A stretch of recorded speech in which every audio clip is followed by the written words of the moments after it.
Den. Nej. Jo. Nej. Det är lite roligt. Det är fel ord.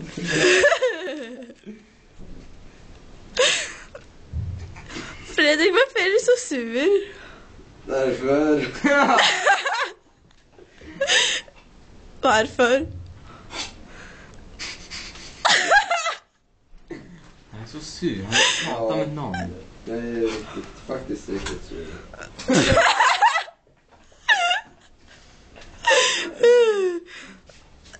You won't like me when I'm angry. Ja, fan just det. Ja, just det. Mm.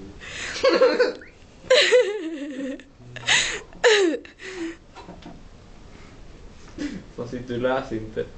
Nej, du bara kollar. Jag bara kollar på bilderna, kolla. Nu. Du får inte kolla i textboken. I så här Det är uppgiftsboken, inte den här med texter i. en bra bild, Gustav. De är roliga. Mm.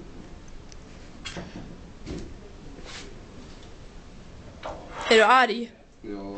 På vem då? Mm. Mamma. På vem?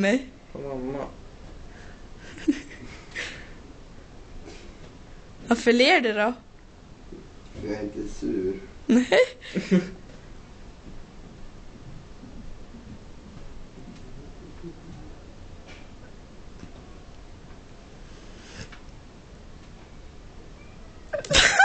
Hej.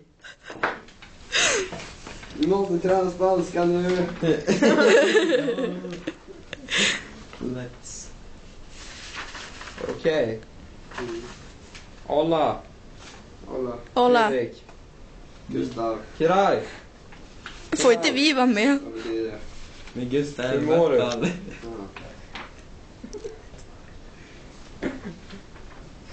Skrattar då. Hola Adrian. Hola Gustav. Hola Gustav. Ah, sí. Es muy mustache. Sí. La carne. Ah. Gracias. Det betyder kött. Jag vet. Escucha, escribe. Prefiero. Ser ut som en ödla.